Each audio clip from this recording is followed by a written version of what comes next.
नमस्कार दोस्तों, स्वागत है आपका समाचार कैरी हिंदी न्यूज चैनल में। और केंद्र सरकार द्वारा किसानों के लिए 3 अध्यादेश पारित करने के बाद हरियाणा प्रदेश की राजनीति में भी गर्माहट आ गई है और इसको लेकर के किसान संगठनों ने विभिन्न आंदोलन करने और अध्यादेशों का विरोध करने का मन बना लिया है। इसको देखते हुए हरियाणा के कृषि मंत्री जेपी दलाल ने एक खास अपील जारी की है किसानों के लिए।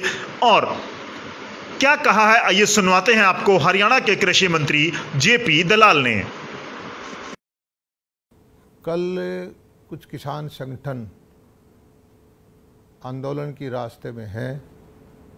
हमारी उन सब नेताओं से प्रार्थना है कि ये जो टाइम है आंदोलन का नहीं है, मिलजुल करके किसान हितैषी फैसले लेने का वक्त है।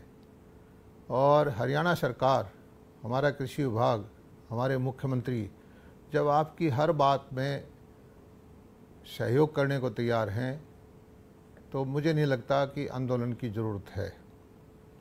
कल भी जो किसान संगठन थे उनके प्रमुख नेताओं से हमारे उच्च अधिकारियों ने बातचीत की और उनके सामने स्पष्ट किया कि अभी जो 3 अध्यादेश आए हैं इससे किसान हित को किसी भी तरह का नुकसान नहीं होना है। एमएसपी रहेगी, एमएसपी पे परचेज रहेगी, मंडियां रहेंगी, मंडियों में खरीद पहले से भी ज़्यादा अच्छी होगी। हाँ, अगर किसान को कोई ऊंचे भाव पर मंडी से बाहर कोई भाव मिलता है तो वो आज़ाद रहेगा कि वो अपनी फसल को मंडी से बाहर भी बेच सके, उसके ऊपर कोई मंडी का कानून लागू नहीं होगा। एक विषय यह था कि कुछ किसान हैं वो मंडी के आड़ती भी हैं, उन्होंने बहुत पूंजी लगा के दुकानें बनाई हैं कि मंडी का व्यापार प्रभावित ना हो जाए। इस बारे में भी हम चिंतित हैं और हमारे मुख्यमंत्री जी ने निर्देश दिया हुआ है कि ऐसी नीति बनाई जाए कि मंडियों का व्यापार किसी भी तरह से इन अध्यादेश की वजह से कम ना हो।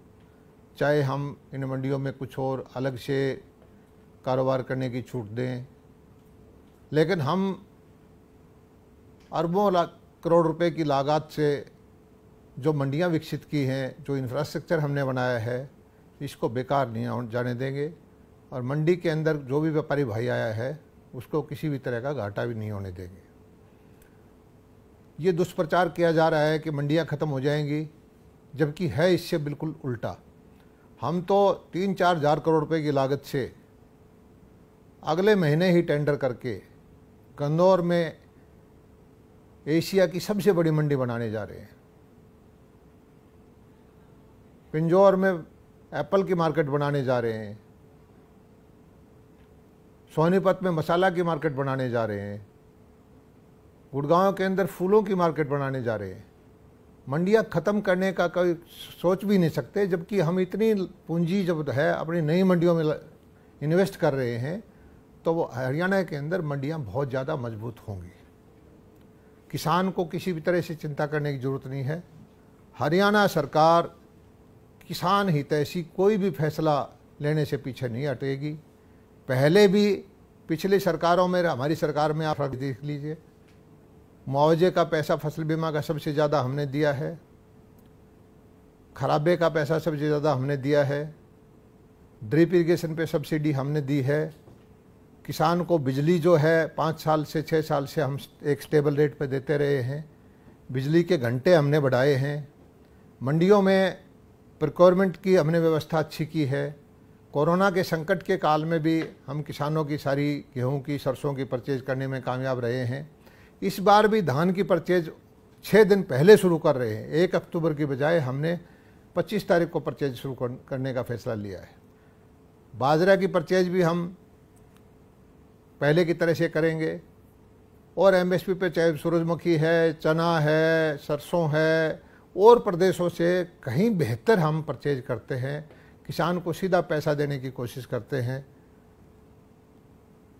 लेकिन समझ में नहीं आता कि कुछ लोग किसान हितैषी होने का स्वांग करके किसान के हित के खिलाफ काम कर रहे हैं। हमारी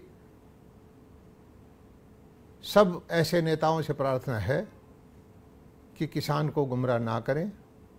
आप हमारे पास आइए। और एक विषय आता है कि ऐसा कानून लेके आए कि मंडी से बाहर भी एमएसपी से नीचे कोई खरीद और फरोख्त हो ही ना पाए। हमारे मुख्यमंत्री जी इसके लिए भी ओपन हैं। आप अपने वकील का एक टीम बनाइए, ऐसा व्यवहारिक कोई ऐसा ड्राफ्ट कानून जो है हमारे सामने पेश करिए जिससे कि वो व्यवहारिक हो, लागू हो। एक कानून बना देना ही काफ़ी नहीं है, उसको उसका क्रियान्वयन सफल तरीके से करना भी एक बहुत ज़रूरी काम है। तो हम हर तरह से खुले मन से जो भी किसान हितैषी संगठन है, चाहे उसमें किसान हैं, पॉलिटिकल पार्टी दूसरियों के नेता हैं या किसी चुने हुए प्रतिनिधि हैं, सबसे प्रार्थना करते हैं कि किसी भी तरह का सुझाव है जिससे हरियाणा के किसान का भला हो सकता है, वो हमारे पास लेके आइए।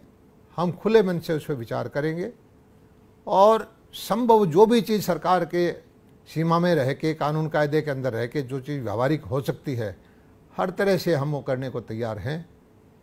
मेरी सभी जो कल का जो आह्वान किया हुआ है रैली का कुछ किसान संगठनों द्वारा, उनसे हाथ जोड़ के नम्र निवेदन है कि ये कोरोना का संकट है,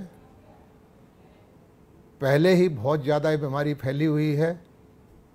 कृपा करके कुछ दिनों के लिए इस आंदोलन को स्थगित करें और अपने जो शंकाएं हैं वो हमारे पास टेबल पे बैठ के दूर करें। हर तरह की चीज़ जिससे किसान का भला हो सकता होगा, मनोहर लाल सरकार, हरियाणा सरकार उस चीज़ को मानने में कोताही नहीं बरतेगी।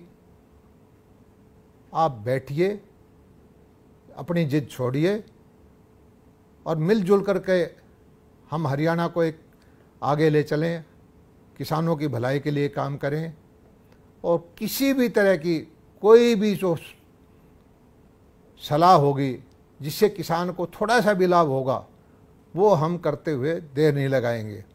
अभी कपास की फसल का नुकसान हुआ, सफ़ेद मक्खी का अटैक हुआ, जड़ गलन की समस्या हुई।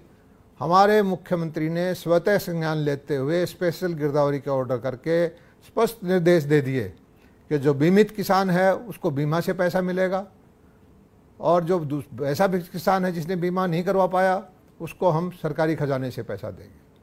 हम किसान हितैषी फैसले लेने में किसी भी तरह की कोई भी कोताही नहीं बरतेंगे और सब भाइयों से, सब किसान संगठन के नेताओं से, सब दूसरी विपक्षी पार्टियों के पदाधिकारियों से मेरी प्रार्थना है कि इस वक्त जो है संकट की घड़ी है कोरोना की, ऐसा काम ना करें हम कि जो है कोरोना फैले, भीड़ इकट्ठी हो और गुमराह लोग हों, किसान को गुमराह ना किया जाए। उसको जो उसका साफ चीज़ है, जो उसको लाभ होने वाला है, वो उसको हम बताने के लिए तैयार हैं और किसी भी तरह से उनको कोई नुकसान होता है तो उसकी रास्ता निकालने के लिए हरियाणा सरकार कृत संकल्प है। धन्यवाद।